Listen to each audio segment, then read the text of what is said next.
Bienvenue.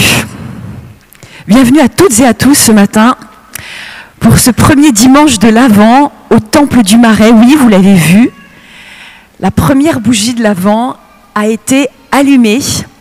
Nous entrons ensemble dans ce temps particulier de l'Avent.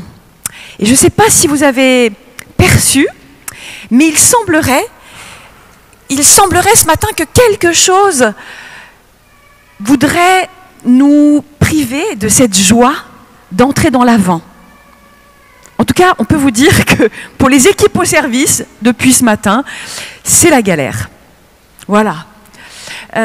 C'est la galère parce que voilà, ça fait 4 semaines que le chauffage ne marche pas et qu'on réclame à corps et à cri la pièce manquante pour réparer le chauffage et qu'on n'a toujours pas reçu. Il fait 11 degrés dans le temple ce matin. Voilà, je voudrais le dire pour saluer votre acte de courage. Tenez bon.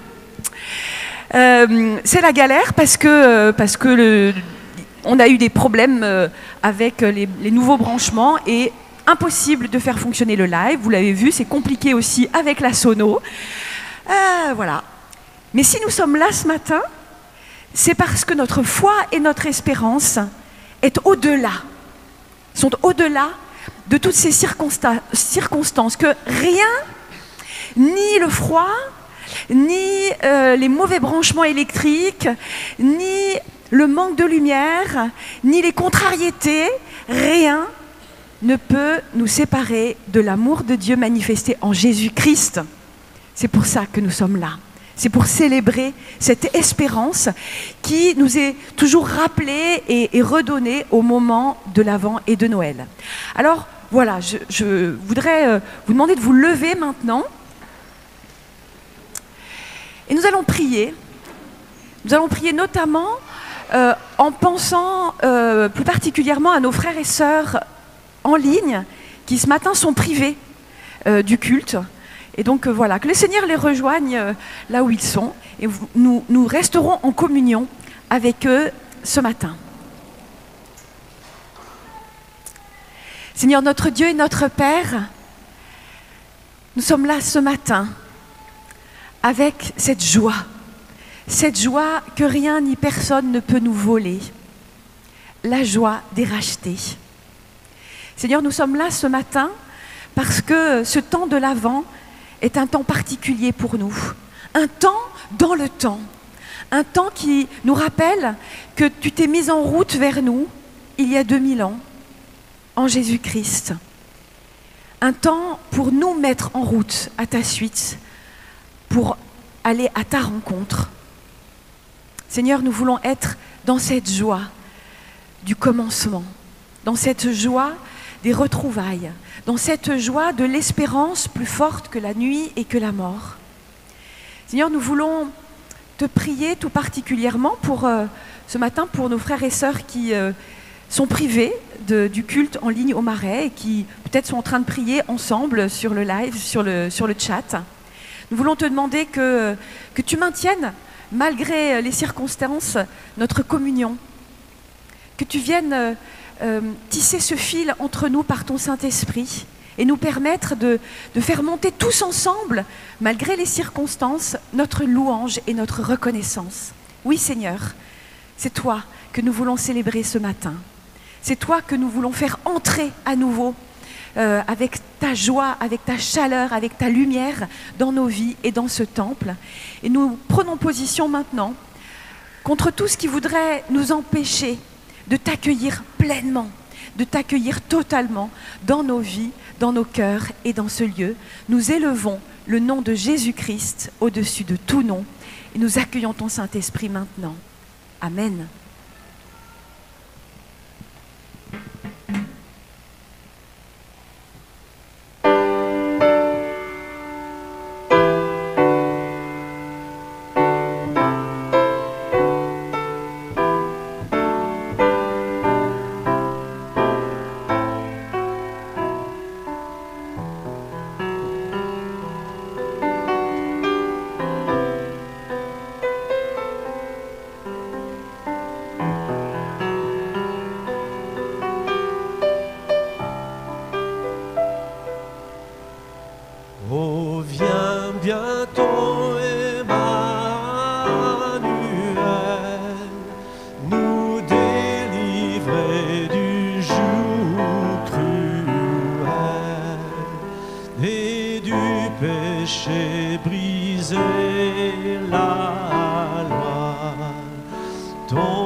éveillé de nos langueurs. Il n'est que toi, céleste Père, qui puisse apaiser notre faim. Joyeux, levez les yeux au ciel, voici venir Emmanuel. Joyeux, levez les yeux au ciel, voici venir Emmanuel.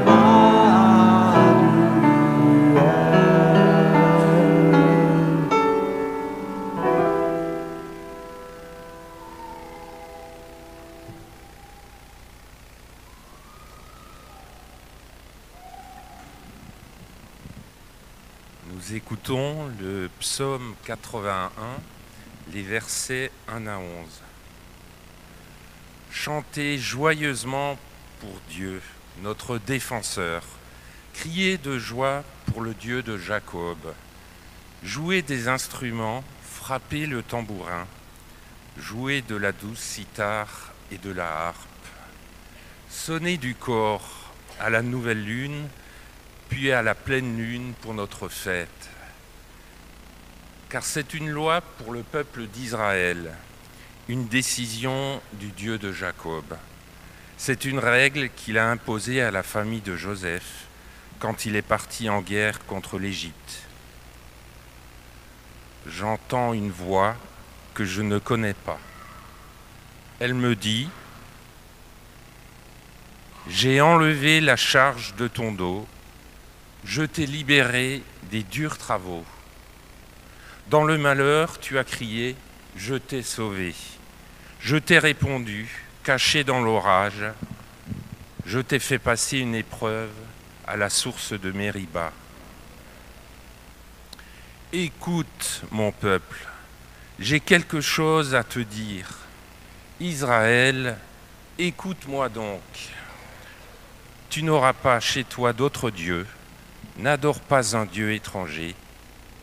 C'est moi, le Seigneur, ton Dieu, qui t'ai fait sortir d'Égypte. Ouvre ta bouche toute grande et je te nourrirai. Et nous chantons.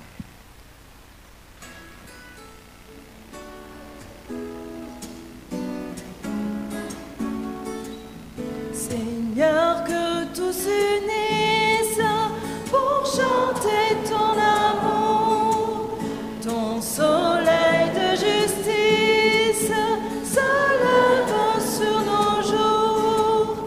Le Fils de Dieu est homme avec nous désormais. C'est sa vie qu'il nous donne et nous marchons en paix.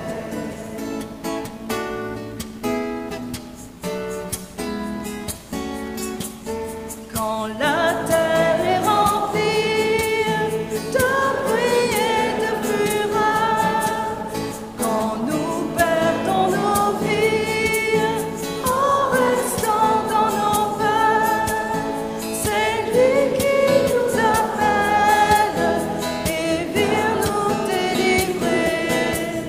Il est le Dieu fidèle pour nous réconcilier.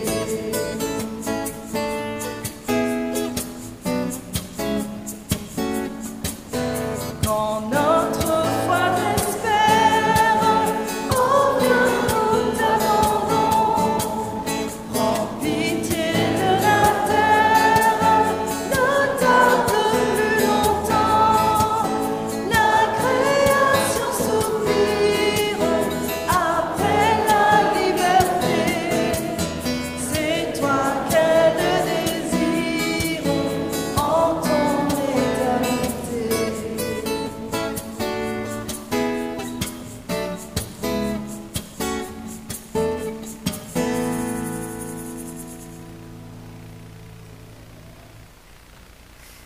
Dans le psaume 81, nous avons vraiment entendu que Dieu désire nous libérer Il désire nous nourrir de sa vie. Mais dès le verset 12, voilà ce qu'il est dit. Ah, pardon. Excusez-moi. On va d'abord envoyer les enfants. Excusez-moi de les avoir oubliés. On va prier pour eux avant qu'ils puissent rejoindre leurs activités. Oui, Seigneur, nous voulons vraiment te louer pour tous ces enfants qui sont parmi nous. Merci, Seigneur, parce que tu leur réserves maintenant un temps où ils peuvent te découvrir, ils peuvent apprendre à te connaître. Viens vraiment bénir tous les animateurs qui vont conduire ces enseignements et vraiment que cela porte du fruit dans le cœur de chaque enfant, dans le cœur de chaque famille. Dans le nom de Jésus, Amen.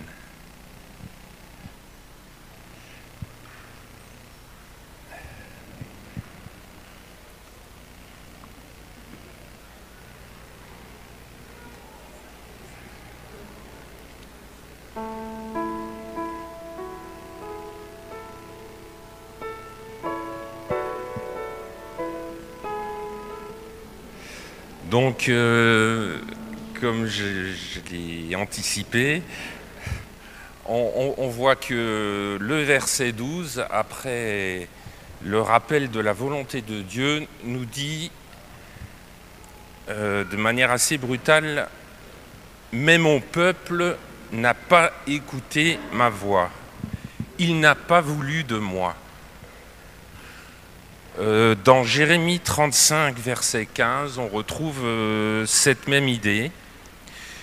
Le prophète nous dit, une parole de Dieu, « Je vous ai envoyé tous mes serviteurs, les prophètes, je les ai envoyés dès le matin pour vous dire, revenez chacun de votre mauvaise voie, amendez vos actions, n'allez pas auprès d'autres dieux pour les servir, et vous resterez dans le pays que j'ai donné à vous et à vos pères.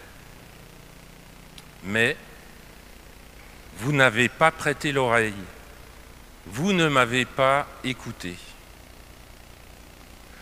En effet, je vous ai parlé, mais vous ne m'avez pas écouté. Je vous ai appelé, mais vous n'avez pas répondu. » Prions. Père, tu n'as de cesse de nous appeler pour nous faire rentrer dans ton royaume. Nous voulons confesser que notre incapacité récurrente à se mettre à ton écoute nous éloigne de toi. Oui, Seigneur, nous reconnaissons que nous sommes très occupés, trop préoccupés, indisponibles à ton écoute. Nos projets, nos objectifs, nos désirs monopolisent notre attention et tout notre être.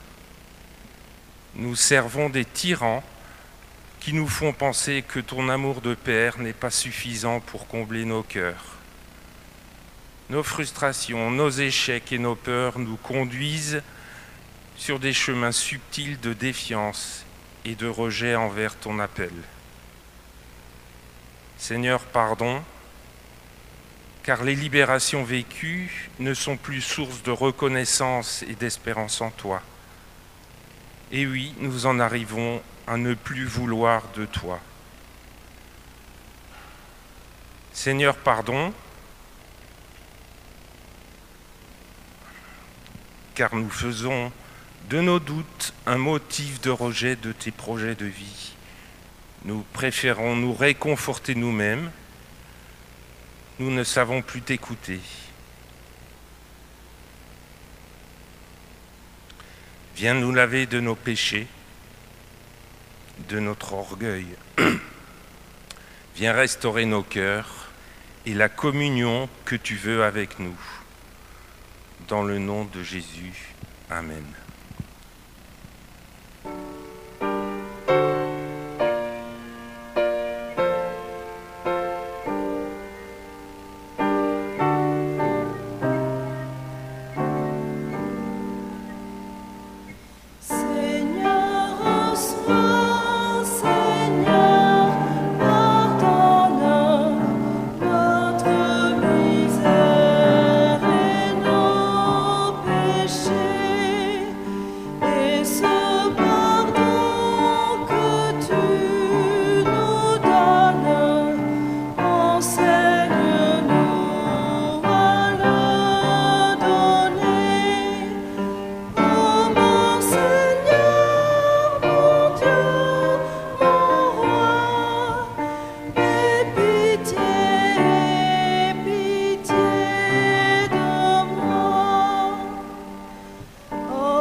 Je vous invite à vous lever pour recevoir l'annonce du pardon.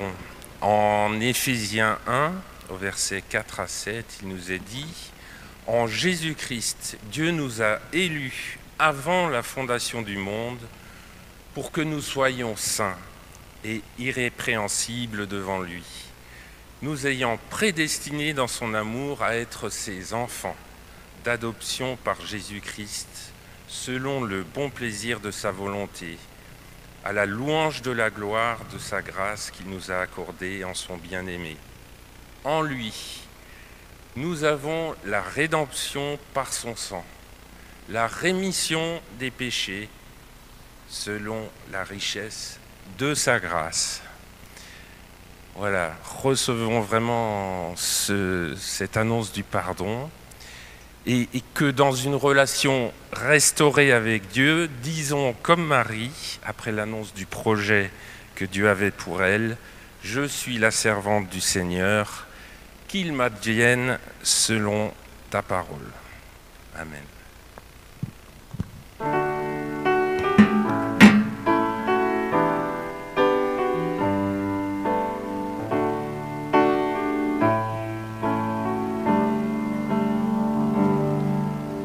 Lumière du monde venue dans l'obscurité, tu m'ouvres les yeux et je vois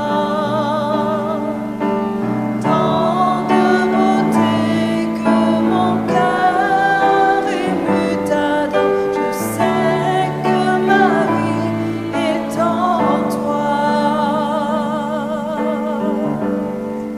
Et me voici pour louer, me voici à tes pieds, me voici pour dire tu es mon Dieu. Tout en toi est beauté, tout en toi est grandeur, tout en toi est merveille pour moi.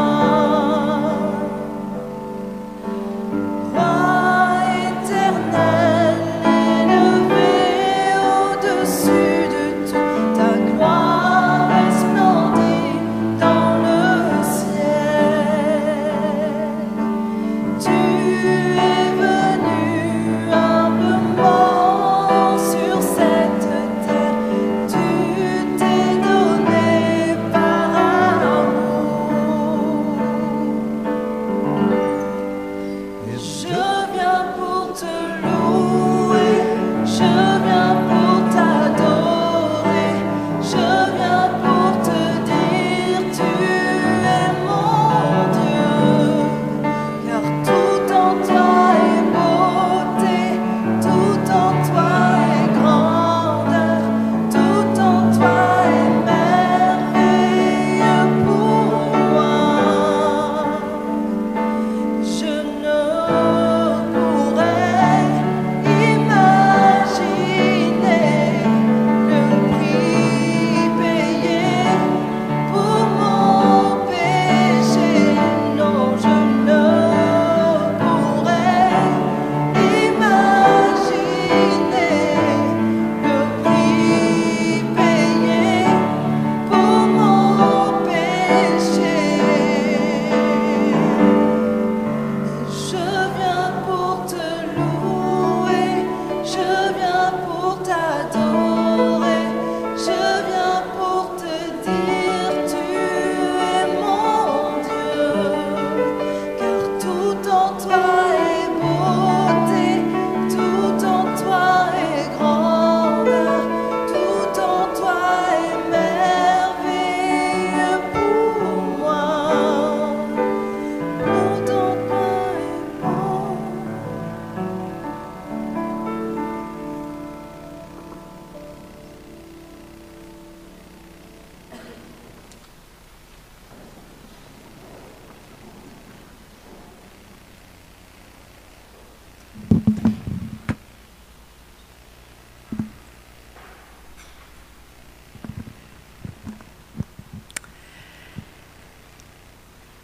Nous allons lire ce matin un texte biblique qui est un texte tout à fait traditionnel pour le temps de l'Avent, D'ailleurs, nous avons médité durant l'Avent l'année dernière sur un verset de ce texte qui se trouve dans le livre du prophète Ésaïe. Et vous savez où il est dit un enfant nous est né, un fils nous est donné, c'était le thème de notre Avent l'année dernière, et il y a tous ces titres qui sont donnés à Jésus. Simplement, nous allons lire ce texte cette année, enfin ce matin, en le prenant dans ce qui vient juste avant et que souvent on ne lit pas. On va donc lire à partir du chapitre 8, les versets 16, et jusqu'au chapitre 9, le verset 1. Donc on va juste lire le premier verset du chapitre 9. Avec cette thématique, vous savez, que nous avons choisi cette année pour notre Avent, qui est la thématique du chemin. Dieu est en route, et toi. Donc avant de lire, je vous invite à prier. Seigneur notre Dieu, avant de nous mettre à l'écoute de ta parole, et dans la continuité de ce que nous avons chanté, nous voulons reconnaître, Seigneur, que trop souvent, nous sommes aveugles et sourds, aveugles aux merveilles que tu fais et sourds à ce que tu nous dis. Mais toi, toujours à nouveau, tu mets devant nous des signes et des prodiges. Et dans ta fidélité, tu nous parles. Alors ce matin, nous te le demandons. Viens nous parler. Nous voulons ouvrir nos cœurs, nos oreilles, notre intelligence à ce que tu nous dis dans ce temps particulier de l'Avent, à cette parole qui nous rejoint. Permets par ton Saint-Esprit que nous puissions recevoir cette parole comme un signal dans nos vies et que nous puissions nous mettre en route vers toi. Nous te le demandons au nom de Jésus. Amen. Ésaïe chapitre 8, les versets 16 à 23. Voilà ce que dit Ésaïe. Je place mon message à l'abri. Je mets sous clé l'enseignement parmi mes disciples. J'attends le Seigneur. Pour l'instant, il se détourne des descendants de Jacob, mais je compte patiemment sur lui. Moi-même et les enfants que le Seigneur m'a donnés, nous servons de signes et de présages en Israël au nom du Seigneur de l'univers qui a sa demeure sur la montagne de Sion. Certains déclarent « Consultez les esprits des morts qui chuchotent et murmurent en prédisant l'avenir. Il est normal, disent-ils, qu'un peuple consulte ceux qui sont ses dieux, qu'il s'adresse aux morts en faveur des vivants. Si l'on vous dit cela, vous répondrez « C'est à l'enseignement et au message du Seigneur qu'il faut revenir. Celui qui n'adoptera pas ce mot d'ordre ne verra pas l'aurore. On passe dans le pays, accablé, l'estomac vide. Exaspéré par la faim, on en vient à maudire et son roi et son Dieu. On se tourne vers les cieux, puis on regarde la terre, et l'on ne voit que détresse, obscurité, sombre oppression, nuit d'égarement. Mais il n'y aura plus d'obscurité pour celui qui était dans l'oppression. Dans le temps passé, le Seigneur a couvert de honte la région de Zabulon et celle de Nephtali, mais dans l'avenir, il couvrira d'honneur la route qui longe la mer, le pays à l'est du Jourdain, et la Galilée, région des étrangers. Le peuple qui marche dans la nuit voit une grande lumière. Pour ceux qui vivent dans le pays de l'obscurité, une lumière se met à briller. Amen. Alors voilà, frères et sœurs, ce matin, nous sommes entrés dans le temps de l'Avent. C'est le temps du commencement, le commencement d'une nouvelle année liturgique. Pour nous chrétiens, l'année ne commence pas le 1er janvier, ni le 3 septembre avec la rentrée des classes. Elle commence maintenant, avec l'Avent. Adventus, en latin, ça veut dire l'arrivée, la venue. Ce terme était utilisé chez les Romains pour désigner les cérémonies pour l'accueil d'un empereur ou d'un haut dignitaire dans une ville. Alors les chrétiens l'ont repris pour parler de la venue de Jésus dans ce monde. 4 semaines avant Noël, nous célébrons la venue Adventus du roi des rois dans nos vies, le commencement de toute chose pour nous.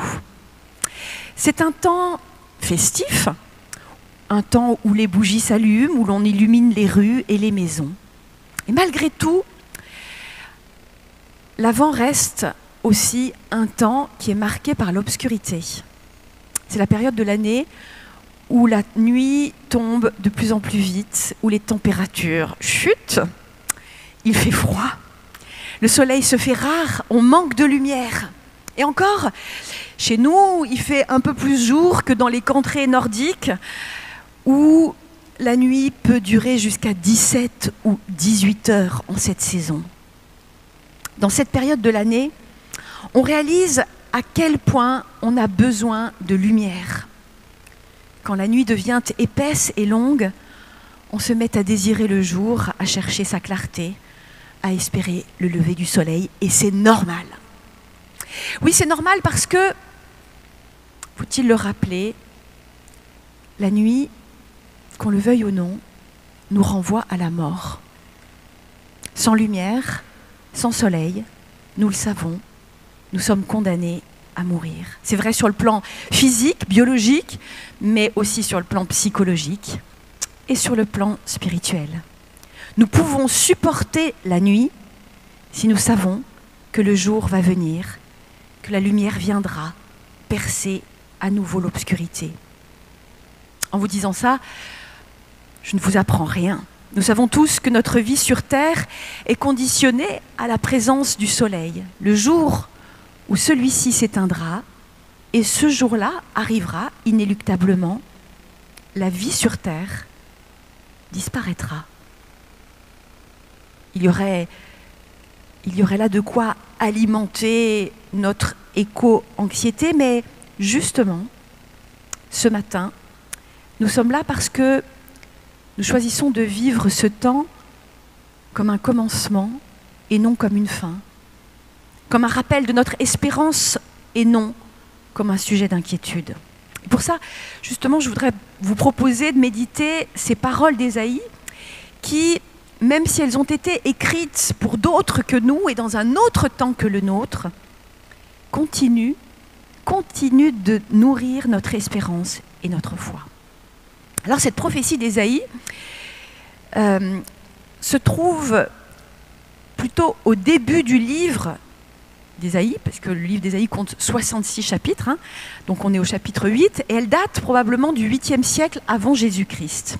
Elle a été écrite dans une période particulièrement troublée, durant laquelle la nation juive était divisée entre le royaume de Juda, dans le sud, et celui d'Israël, dans le nord. Au nord, Israël s'était petit à petit détourné de sa foi et éloigné de son Dieu, s'adonnant allègrement à l'idolâtrie et à toutes sortes de pratiques occultes, comme, on en a des traces dans le texte, la divination et la nécromancie. Ésaïe s'est donc retrouvé seul à défendre la foi de ses pairs et à prêcher contre les idoles. « Je place mon message à l'abri », dit-il au début du passage, conscient de n'être pas du tout entendu. Puis finalement, en 721 avant Jésus-Christ, ce qui devait arriver est arrivé. L'Assyrie a envahi le royaume d'Israël. Cette invasion s'est faite par le nord et notamment par le pays de Zabulon et de Nephtali, au nord-est de la Galilée, une région frontalière connue pour son infidélité et ses compromissions. C'est là que le géant assyrien a tapé en premier. Incapable de faire face à cette grande puissance militaire, le royaume du Nord a été ravagé. Sa population a été en grande partie déportée. On imagine assez facilement ces hommes, ces femmes, ces vieillards, ces enfants en train de marcher de nuit comme de jour, s'éloignant toujours un peu plus de leur terre, de leur histoire, de leur identité. Et forcément, cette image nous renvoie à tant d'autres, des populations qui fuient la guerre, la misère, l'oppression, des prisonniers qui avancent vers des camps, des réfugiés qui traversent la mer sur des bateaux. Ces images nous hantent. Et elles hantent la Bible aussi à travers les nombreuses expériences d'exil que le peuple de Dieu a connues. Pour Ésaïe, il ne fait pas de doute que cet exil-là, en tout cas, est une conséquence logique de l'infidélité du peuple de Dieu. Il n'a cessé de le clamer. C'est à l'enseignement et au message du Seigneur qu'il faut revenir. Mais personne ne l'a écouté. On a continué à faire de la politique politicienne, des alliances opportunistes, des compromis avec la loi. On a continué à opprimer les petits, à mépriser les pauvres, à ignorer le cri des veuves et des orphelins, comme si de rien n'était. C'est fou. La capacité des hommes à marcher droit dans le mur. C'est désespérant. Et ça nous oblige à reconnaître que sans doute, nous aussi, nous faisons la même chose. Nous marchons souvent droit dans le mur. Seulement c'est là que la parole d'Ésaïe vient nous surprendre. Elle nous surprend avec un « mais ». Un « mais » qui survient dans le texte quand on ne l'attend pas. Un « mais » qui vient de Dieu et qui change la donne. Oui, dit Ésaïe, Juda a trahi sa foi, le peuple d'Israël s'est détourné de l'Éternel, et maintenant, on ne voit que détresse, obscurité, sombre oppression, nuit d'égarement. Bien fait pour lui, dirait un enfant. Mais c'est là que le texte bascule, contre toute attente, avec ce « mais » prononcé de la part de Dieu. Mais il n'y aura plus d'obscurité pour celui qui était dans l'oppression. Dans le passé, le Seigneur a couvert de honte le territoire de Zabulon et celui de Nephtali, mais dans l'avenir, il couvrira d'honneur la route qui suit la mer, la région à l'est du fleuve Jourdain et la Galilée, région des étrangers. Mais, je ne sais pas si vous mesurez la puissance de ce petit mot qui vient défaire toutes les logiques de rétribution, de punition, de condamnation. Tout nous pousse à considérer que ce serait juste que Dieu se détourne des infidèles. Tout nous pousse à énoncer la justice de Dieu pour les autres, et parfois pour nous-mêmes, une justice qui reconnaît et qui punit les fautes, les péchés, les manquements. Tout nous pousse à dire « bien fait » quand la faute est démasquée et que le coupable est désigné, et à vouloir que Dieu soit implacable dans son jugement, surtout quand il s'agit de l'infidélité des autres. Pourtant Dieu, lui, dépose ici dans la bouche d'Ésaïe un « mais ». Un « mais » qui dit « non ». Non à la mort, non à la nuit sans fin, non aux malédictions, au jugement définitif, à la condamnation sans appel. Un « mais » qui dit surtout la fidélité de Dieu à l'égard de son peuple, comme celle du Père à l'égard de ses enfants. Un « mais » qui signifie malgré tout, parce que Dieu le premier aurait des raisons de dire « bien fait pour toi, bien fait pour vous ». C'était pas faute de vous avoir prévenu. Dieu aurait bien des motifs de nous laisser partir définitivement dans l'exil d'une nuit sans fin. Et pourtant, ce que le texte d'Ésaïe nous rappelle à travers cette prophétie qu'il a adressée il y a 2700 ans à d'autres que nous, ce qu'il nous rappelle, c'est que Dieu reste fidèle à sa parole et à son amour, malgré tout. Alors oui, c'est vrai, notre monde est un monde qui laisse toujours plus de place à la nuit. Même s'il essaye de tromper l'œil en mettant des lumières qui clignotent un peu partout, même quand on pense que le pire est derrière nous, on réalise qu'il est toujours possible d'aller un peu plus loin encore. C'est vrai. La nuit a gagné du terrain du côté d'Israël et de la Palestine, de l'Ukraine et de la Russie, et puis dans plein d'autres lieux où la violence des armes et des mots fait rage. Mais elle peut gagner du terrain à tout moment dans nos vies aussi. La nuit gagne du terrain là où notre fidélité s'émousse, là où nos peurs du lendemain parlent plus fort que Dieu, là où nos ressentiments obscurcissent notre regard, là où notre orgueil nous pousse à piétiner les autres. Celui qui a de la haine contre son frère, écrit l'apôtre Jean, est dans les ténèbres. Il marche dans les ténèbres sans savoir où il va, parce que les ténèbres l'ont rendu aveugle. C'est dans la première lettre de Jean, au chapitre 2, le verset 11. La nuit peut gagner du terrain dans nos cœurs jusqu'à nous faire douter de ce qui nous semblait pourtant invincible, la foi, l'espérance, l'amour. Ce qu'Ésaïe nous dit ce matin, c'est qu'il y aura toujours ce « mais » pour nous aussi. Le « mais » que Dieu prononce à cause de sa fidélité et qui prend corps à Noël dans la naissance de Jésus. Le « mais » qui nous sauve d'une nuit sans fin et de toute désespérance parce qu'il apporte justement la lumière au cœur de nos ténèbres. Christ, frères et sœurs, c'est le « mais » de Dieu dans nos vies.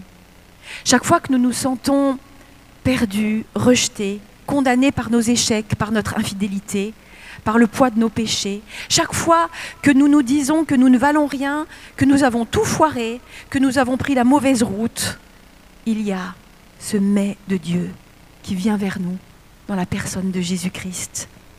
Le « mais » du pardon, le « mais » de la grâce, le « mais » de l'amour qui transforme tout, le « mais » qui vient faire une croix sur notre condamnation.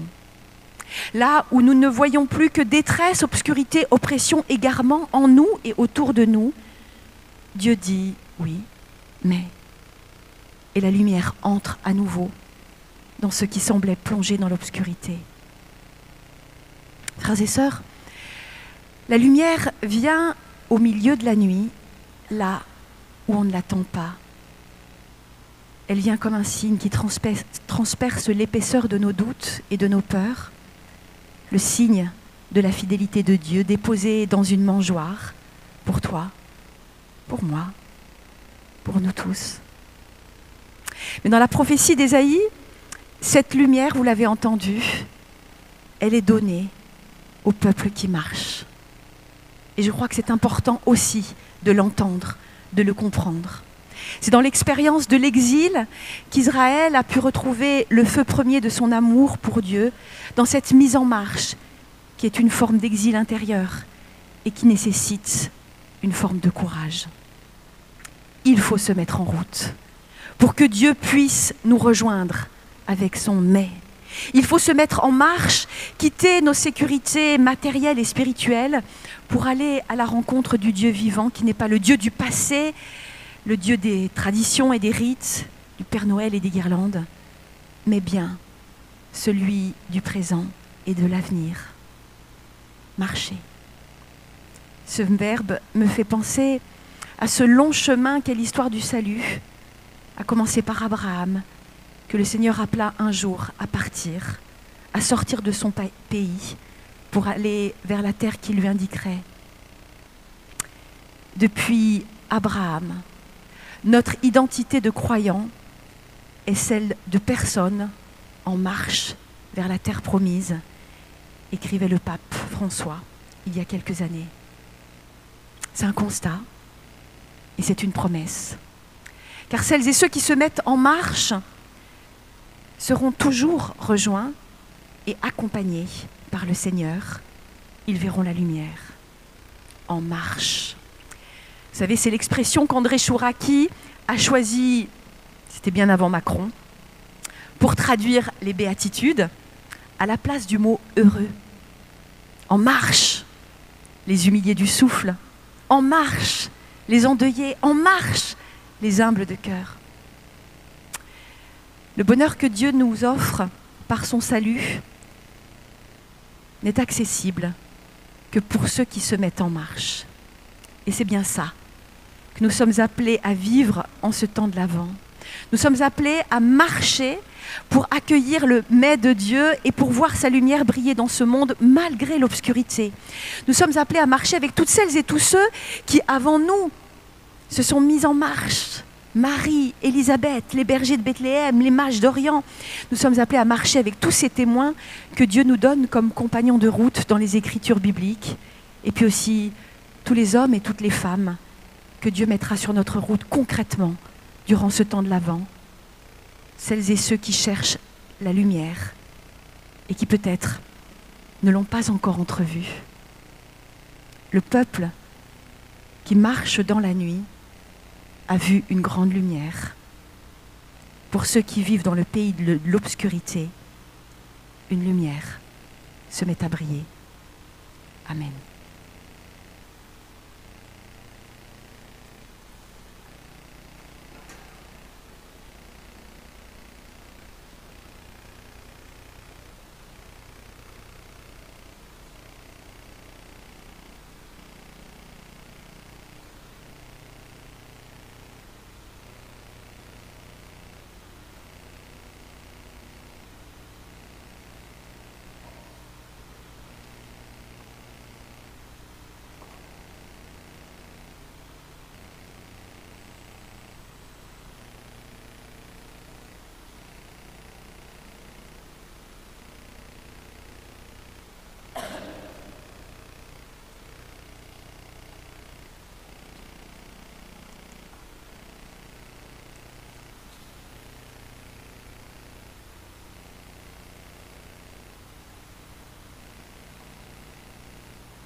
Pour nous les hommes, pour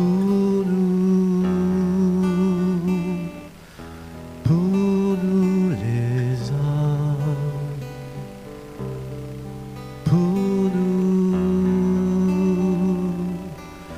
for us, for us. Pour nous les hommes, pour nous les hommes, pour nous et pour notre salut, pour notre salut, pour nous. Pour nous les hommes, pour nous les hommes,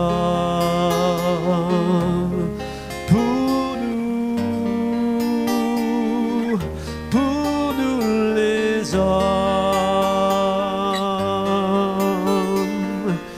Il descendit du ciel, descendit du ciel pour nous, pour nous. Il descendit du ciel, descendit du ciel pour nous.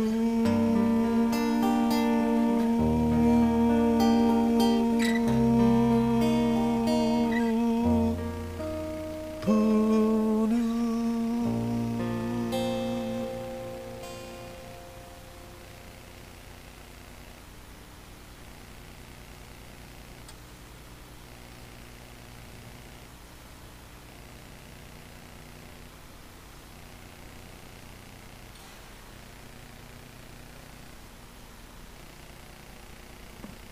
Frères et sœurs, je vous invite à vous lever. Ça va vous réchauffer.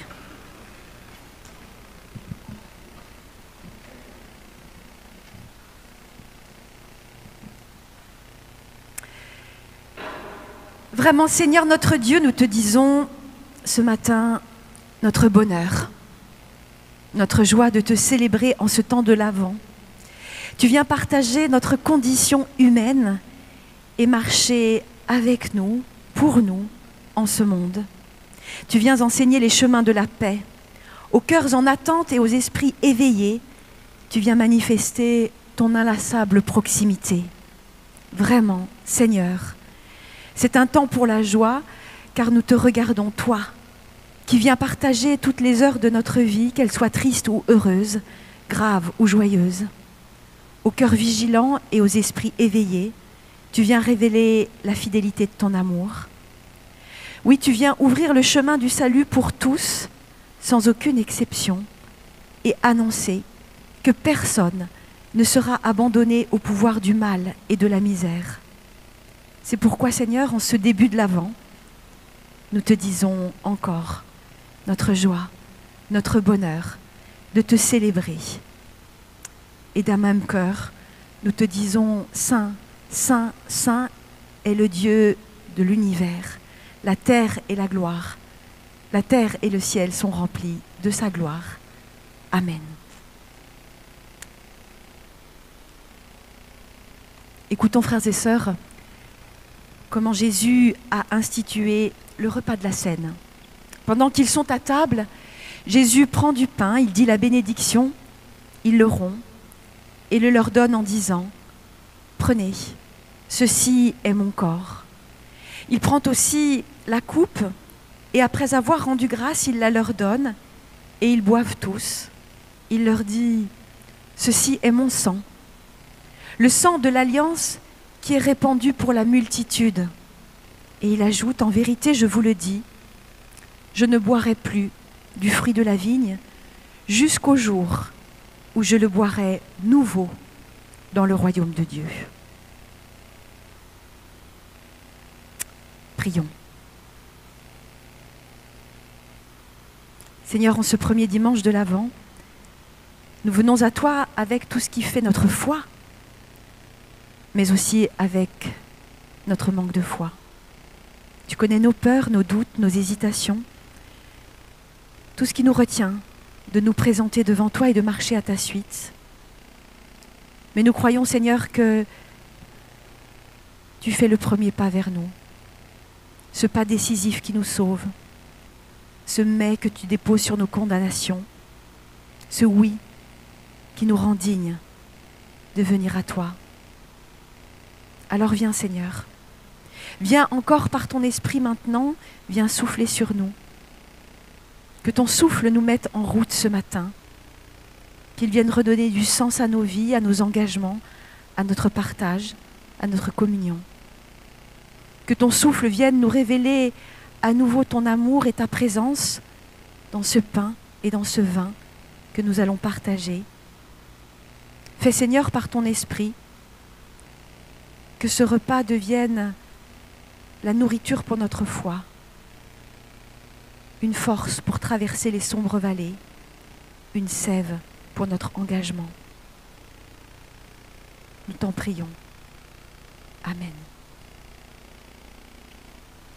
Voici, dit le Seigneur, je me tiens à la porte et je frappe. Si quelqu'un entend ma voix et ouvre la porte, j'entrerai chez lui et je prendrai le repas avec lui et lui avec moi.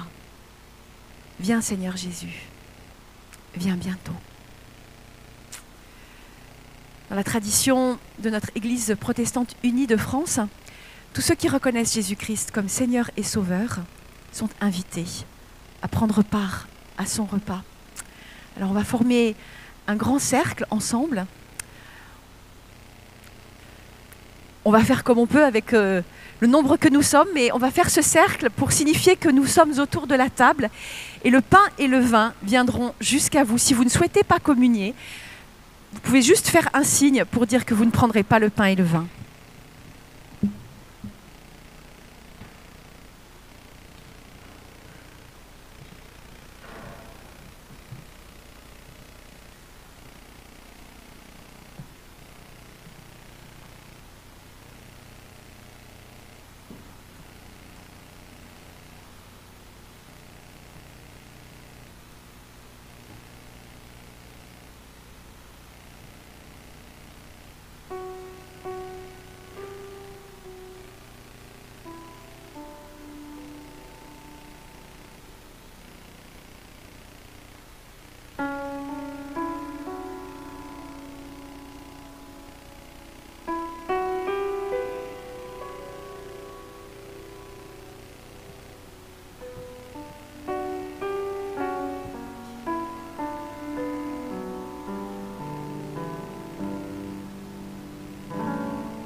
Frères et sœurs, voici le pain de vie.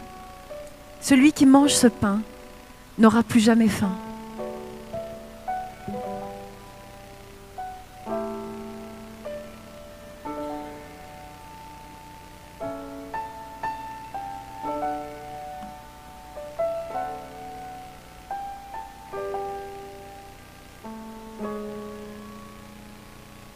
Voici la coupe de la nouvelle alliance. Celui qui croit au Fils a la vie éternelle.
Pour la douceur et la force de ton pardon,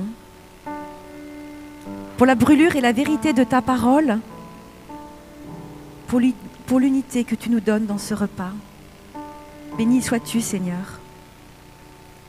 pour ta présence qui change notre vie, pour ta promesse qui transforme notre mort, pour ta paix qui éclaire nos jours. Béni sois-tu, Seigneur, pour la mission que tu nous confies, pour l'espérance que tu nous charges d'annoncer au monde, pour ton amour qui nous lie à l'humanité entière. Béni sois-tu, Seigneur. Amen. Je vous invite à regagner vos places.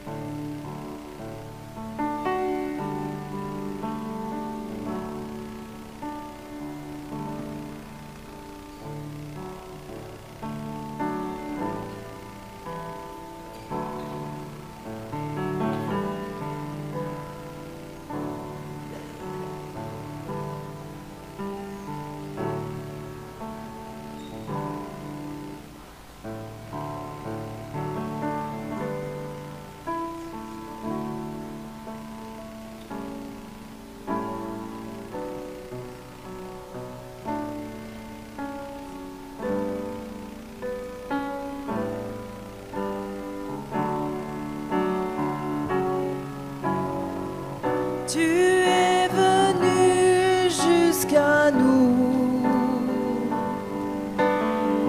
quittant la gloire de ton ciel. Tu es venu pour servir, donner ta vie pour nous sauver. Dieu Tout-Puissant, Roi serviteur, à ton appel nous te suivons et nous t'offrons nos vies en sacrifice. À toi l'honneur, Roi serviteur. Dans le jardin des douleurs, tu bois la coupe du malheur. En agonie, dis adieu. J'accomplirai ce que tu veux. Dieu Tout-Puissant,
sommes invités à nous unir dans la prière d'intercession.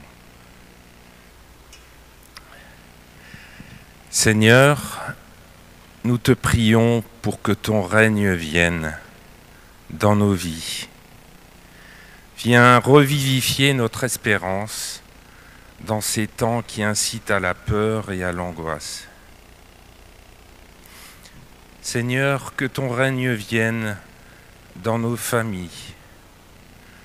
Donne-nous d'y expérimenter le pardon qui vient de toi, un pardon qui restaure et relève des blessures. Nous te prions pour que nos vies affectives te soient soumises dans la paix et la confiance. Seigneur, que ton Esprit Saint souffle sur notre paroisse.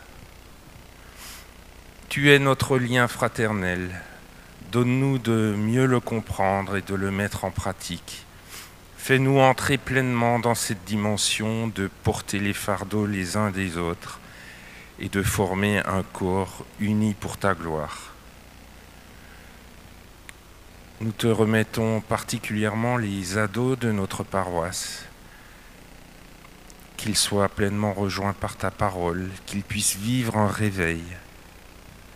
Nous te remettons nos anciens, eux qui sont les témoins vivants de ta fidélité.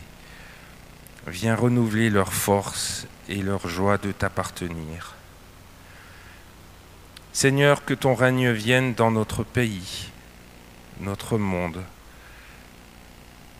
Fais tomber les esprits guerriers, dominateurs et destructeurs. Fais se lever des hommes de paix. Nous intercédons pour ceux qui subissent guerre et conflits. Devant ces désastres, il y a de quoi tomber dans la désespérance. Mais ensemble, nous proclamons que tu viens au secours des plus faibles. Seigneur, fais de nous des ouvriers de justice. Et ensemble, nous voulons prier comme Jésus nous l'a appris. Notre Père qui es aux cieux, que ton nom soit sanctifié, que ton règne vienne, que ta volonté soit faite sur la terre comme au ciel. Donne-nous aujourd'hui notre pain de ce jour. Pardonne-nous nos offenses, comme nous pardonnons aussi à ceux qui nous ont offensés. Et ne nous laisse pas entrer en tentation, mais délivre-nous du mal. Car c'est à toi qu'appartiennent le règne, la puissance et la gloire, pour le siècle des siècles. Amen.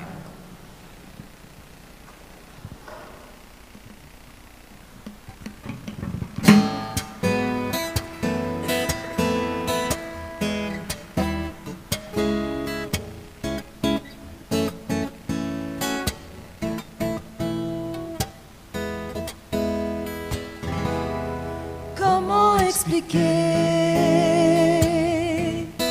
et comment décrire un amour si grand, si puissant que rien ne peut le contenir? Tu sais mes espoirs, Seigneur, tu sais mes craintes, et mes mots sont bien trop petits pour dire tout l'amour que j'ai pour toi. Alors entends mon cœur, mon esprit qui te loue.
chant d'amour, de tout te racheter. Je prendrai mes faibles mots pour te dire quel Dieu merveilleux tu es. Nous ne pourrons pas te dire tout notre amour, alors entends nos cœurs. Nous ne pourrons pas te dire tout notre amour, alors entends nos cœurs.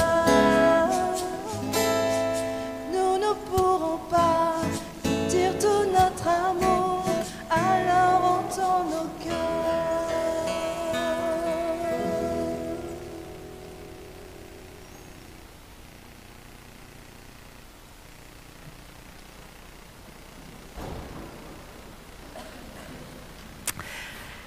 Frères et sœurs, c'est maintenant le moment de l'offrande. Et c'est le premier dimanche du mois. C'est pas seulement le premier dimanche de l'Avent, c'est aussi le premier dimanche du mois. Donc en fait, toutes les offrandes que vous allez faire ce matin et qui seront recueillies seront pour notre entraide, l'entraide protestante du Marais. Et ça me donne l'occasion de vous dire que voilà, on a terminé les repas en octobre, mais on continue d'accueillir régulièrement des personnes qui sont en difficulté. On a besoin toujours de vêtements chauds. Il y a vraiment besoin pour les hommes de chaussettes, de sous-vêtements, de pantalons, de pulls. Donc on a besoin de ça. Et quand on n'en a plus, on en achète. Donc vos offrandes, elles sont aussi pour nous aider dans cette solidarité. Et puis vous dire aussi qu'actuellement, nous sommes en train de mettre en place un plan de rénovation de la cuisine parce que l'utilisation un peu intensive de la cuisine, notamment pendant la saison des repas de l'entraide, nous a obligés à revoir cette cuisine, à en faire une cuisine un peu plus opérationnelle, un peu plus adaptée à notre entraide. Et donc voilà, on a aussi besoin de votre générosité pour soutenir ces projets-là. C'est la fin de l'année. Voilà, c'est le moment aussi de penser plus particulièrement aux besoins aussi de la communauté. Quelques annonces pour notre vie communautaire. D'abord un rendez-vous samedi prochain à 9h15 au Temple. Ce sera la rencontre de l'entraide pro sur le thème « En tant que chrétien, quelle serait pour vous l'entreprise à mission idéale ?» Voilà, donc venez tous pour répondre à cette question ensemble samedi prochain à 9h15 au Temple. Ensuite, samedi prochain, il y aura aussi de 14h à 18h les visites du Temple. Donc vous pouvez aussi participer à l'accueil pour ces visites en vous rapprochant de Nathalie, qui est responsable des visites au Temple. Un événement à ne pas manquer dimanche prochain à 17h30, c'est le culte des nations. Ça fait 3 ou 4 ans qu'on n'a pas pu le faire. Et là, on est heureux de pouvoir à nouveau célébrer ce culte à 17h30 avec nos frères et sœurs de la communauté japonaise et nos frères et sœurs de la communauté arabophone. On va louer le Seigneur en français, en anglais, en arabe et en japonais. Et puis on terminera par un grand buffet tous ensemble. Donc venez nombreux pour le culte des nations. Et puis, vous dire aussi que cette semaine, les mini-églises reprennent sur le thème de Noël, sur le thème « Dieu est en route, et toi ». Donc, n'hésitez pas à rejoindre une mini-église dès cette semaine. Voilà, vous pouvez demander la prière si il vous reste encore un petit peu d'énergie, si vous pouvez encore durer 5 minutes, demandez la prière.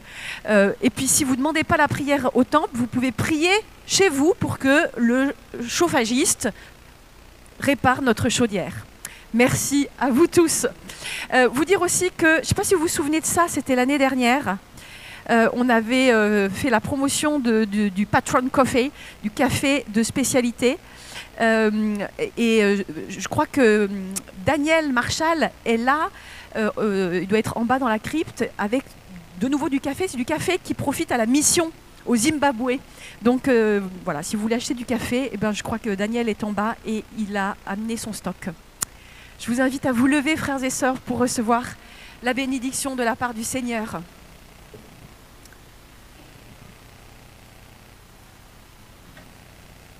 Frères et sœurs, l'Éternel vous bénit et il vous garde.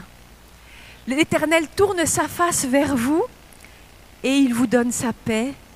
L'Éternel fait resplendir sa lumière sur vous et il vous accorde sa grâce. Allez avec cette joie, avec cette lumière, soyez les témoins du Christ dans ce monde. Amen.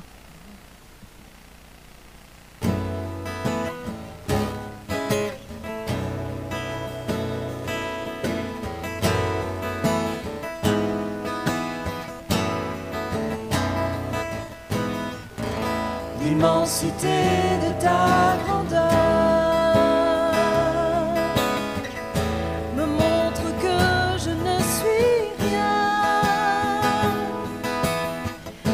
Mais quand tu façonnais la terre, j'étais déjà près de ton cœur. Tu m'aimais avant que je sois.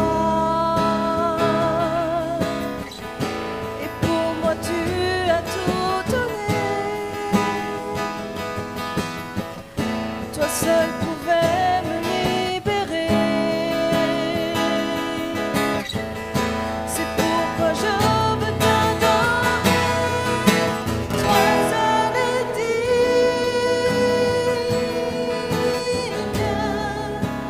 de recevoir louange et gloire pour l'éternité. Toi seul est digne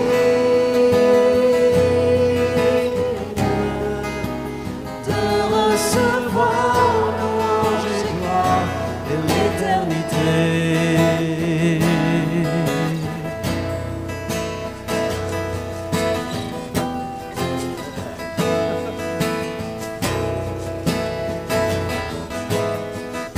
Dans ta présence je me tiens, car tu as ce dont j'ai besoin. La joie, la vie et le bonheur sont dans tes parvis, mon sauveur. Toi seul est digne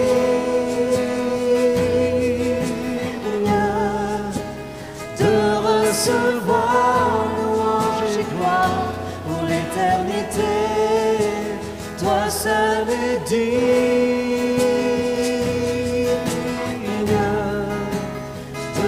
recevoir louange et gloire pour l'éternité.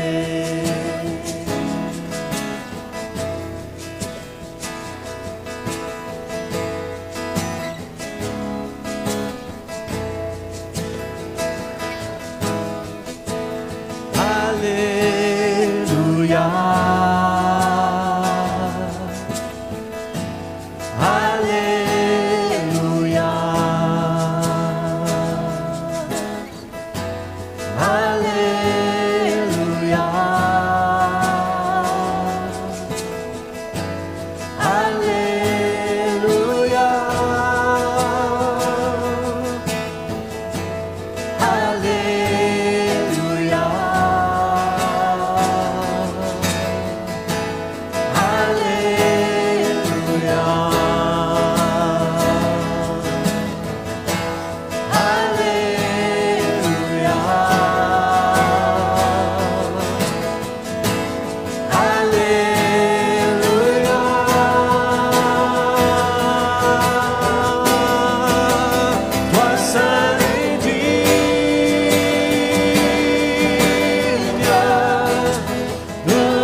Pour l'éternité, toi seul